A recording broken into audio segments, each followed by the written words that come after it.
ভালো জিনিসটা আল্লাহ রাস্তায় দান করতে হবে, ভালোটা। আমরা অনেকে যেটা করি, সবচেয়ে খারাপটা দান করি। ফর এক্সাম্পল, আমের বাগান আছে আপনার, তো আপনি ভাবলেন যে কিছু গরিবদেরকে দান করবেন। তো যেটা করে আমাদের দেশে সবচেয়ে পচা যেগুলো, ওইটার একটা বস্তা করে। ওইটা কেন? ওইটা দান করবে উনি।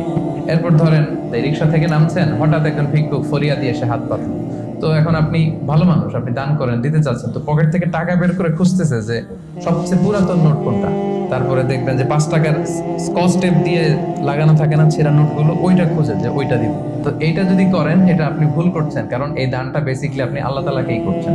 কিয়ামতের দিন আল্লাহ বলবে, আমারে তুমি খাবার দিলা না, আমাকে পোশাক দিলা না, আমাকে সাহায্য করলা না।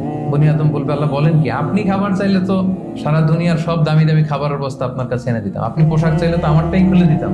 আল্লাহ বলতেন, ওই যে অসহায় পীড়িত দুস্থ সুবিধা বঞ্চিত মানুষগুলোকে খাওয়ালে আমাকে খাওয়ানো হতো, তাদেরকে পড়ালে আমাকে পড়ানো হতো। তো এই যে আপনি ছিঁড়া নোটটা যে গরিবের হাতে দিলেন, আসলে ওইটা আল্লাহরে দিছেন আপনি। এটা কখনোই করবেন না। আল্লাহ তাআলা বলছেন, ওয়ালা তায়াম্মামুল খাবিসা মিনহু তুনফিকুন।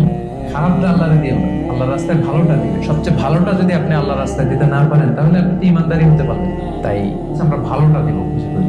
আপনি আম বাগানের মালিক, আপনি সবচেয়ে টসটসে পাকা এক বস্তা আম আপনি কালেক্ট করবেন, যে এটা আপনি দান করবেন। ধরেন যে 10 টাকার কচকচে নোট নিয়ে আপনি সবসময় ঘুরলেন এবং এটা প্ল্যান করলেন যে যখন দিব এই চকচকে 5 টাকার নোটটা দিব, কারণ আল্লাহ বলেছেন সবচেয়ে ভালোটা আমার রাস্তায় দাও। তো এই অভ্যেসটাকে আমরা একটু করতে পারবো ইনশাআল্লাহ।